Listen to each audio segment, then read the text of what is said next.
আমি যখন ছোট ছিলাম খেলতে যেতাম মেঘের দলে।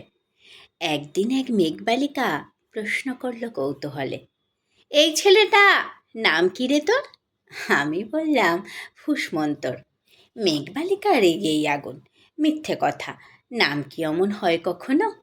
আমি বললাম, নিশ্চয়ই হয়, আগে আমার গল্প শোনো। সে বলল, শুনবো না, যা, সেই তো রানী, সেই তো রাজা, সেই তো একই ঢাল তলোয়ার, সেই তো একই রাজার কুমার পক্ষীরাজে, শুনবো না আর, ওসব বাজে। আমি বললাম, তোমার জন্য নতুন করে লিখবো তবে। সে বলল, সত্যি লিখবি? বেশ, তাহলে মস্ত করে লিখতে হবে, মনে থাকবে, লিখেই কিন্তু আমায় দিবি। আমি বললাম, তোমার জন্য লিখতে পারি এক পৃথিবী। লিখতে লিখতে লেখা যখন সবে মাত্র 2-4 পাতা, হঠাৎ তখন ভূত চাপলো আমার মাথায়। খুঁজতে খুঁজতে চলে গেলাম ছোটবেলায় মেঘের মাঠে। গিয়েই দেখি চেনা মুখ তো একটিও নেই এ তল্লাটে। একজনকে মনে হলো ওরই মধ্যে অন্যরকম। এগিয়ে গিয়ে বলি তাকেই, তুমি কি সেই মেঘবালিকা? তুমি কি সেই? সে বলেছে, মনে তো নেই, আমারও সব মনে তো নেই। আমি বললাম, তুমি আমায় লেখার কথা বলেছিলে। সে বলল, সঙ্গে আছে, ভাসিয়ে দাও গায়ের ছিলে। আর হ্যাঁ শোনো, এখন আমি মেঘ নই আর, সবাই এখন বৃষ্টি বলে ডাকে আমায়। বলেই হঠাৎ এক পশলায় চুল থেকে নখ আমায় পুরো ভিজিয়ে দিয়ে অন্য অন্য বৃষ্টি বাদল সঙ্গে গিয়ে মিলিয়ে গেল খরস্রোতায়, মিলিয়ে গেল দূরে কোথায়, দূরে দূরে। বৃষ্টি বলে ডাকে আমায়, বৃষ্টি বলে ডাকে আমায়। আপন মনে বলতে বলতে আমি কেবল বসে রইলাম, ভিজে একসা কাপড় জামায় গাছের তলায় বসে রইলাম।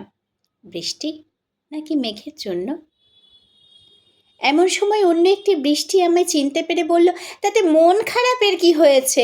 যাও, ফিরে যাও, লেখো আবার। এখন পুরো বর্ষা চলছে, তাই আমরা সবাই এখন নানান দেশে ভীষণ ব্যস্ত। তুমি যাও, মন দাও গে তোমার কাজে, বর্ষা থেকে ফিরে আমরা নিজেই যাব তোমার কাছে। এক পৃথিবী লিখব আমি, এক পৃথিবী লিখব বলে ঘর ছেড়ে সেই বেরিয়ে গেলাম। ঘর ছেড়ে সেই ঘর বাঁধলাম গহন বনে। সঙ্গী শুধু কাগজ কলম, একাই থাকবো, একাই দুটো ফুটিয়ে খাবো। 2-1 মুঠো ধুলোবালি যখন যারা আসবে মনে, তখন লিখব, লিখেই যাব। এক পৃথিবীর 100 রকম স্বপ্ন দেখার সাধ্য থাকবে যে রূপকথার, সে রূপকথা আমার একা। ঘাড় গুঁজে দিন লিখতে লিখতে, ঘাড় গুঁজে রাত লিখতে লিখতে, মুছেছে দিন, মুছেছে রাত। যখন আমার লেখার হাত অবশ হলো, মনে পড়ল সাল কি তারিখ, বছর কি মাস, সেসব হিসেব আর ধরিনি।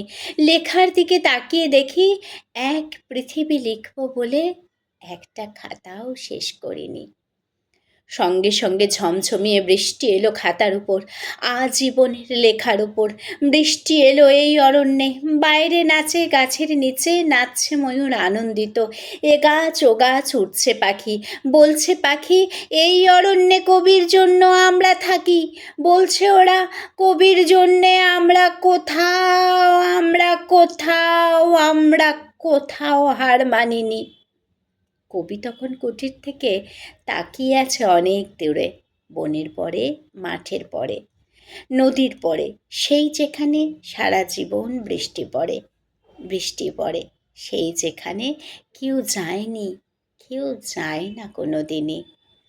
আজ সে কবি দেখতে পাচ্ছে সেই দেশে সেই ঝর্ণা তলায়, এদিক ওদিক ছুটে বেড়ায় সোনায় মোড়া মেঘ হরিণী, কিশোর বেলার সেই হরিণী।